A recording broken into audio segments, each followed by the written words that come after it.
পাকিস্তানের বিপক্ষে 2 টেস্টে ঐতিহাসিক জয় পেয়েছে টাইগাররা। টাইগার পেসার, স্পিনার, ব্যাটাররা দুর্দান্ত ভূমিকা পালন করেছে। পাকিস্তান সিরিজে টেস্ট স্কোয়াডে যারা আছেন তারাই থাকছেন ভারত সিরিজেও। তবে কিছুটা পরিবর্তন হয়েছে। ভারতের বিপক্ষে টেস্ট সিরিজে দুটো টেস্টের ভেন্যু স্পিনারদের স্বর্গরাজ্য। সেক্ষেত্রে ব্যাকআপ স্পিনার হিসেবে রয়েছে তাইজুল ইসলাম ও নাঈম ইসলাম। পাকিস্তান সিরিজে আগে ইনজুরিতে পড়া মাহমুদুল হাসান জয় ফিরেছে একাদশে। ভারত সিরিজে প্রথম টেস্টে টাইগারদের শক্তিশালী স্কোয়াড জাকির হাসান, সাদমান ইসলাম, নাজমুল হোসেন শান্ত, লিটন কুমার দাস, মুমিনুল হক, মুশফিকুর রহিম, সাকিব আল হাসান, মেহেদী হাসান মিরাজ, তাসকিন আহমেদ, শরীফুল ইসলাম, হাসান মাহমুদ, নাহিদ রানা, খালেদ আহমেদ, তাইজুল ইসলাম, নাঈম ইসলাম, সাইফ হাসান।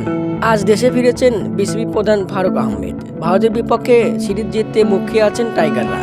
আগামী 15 সেপ্টেম্বর ভারতের উদ্দেশ্যে রওনা দেবেন বাংলাদেশ।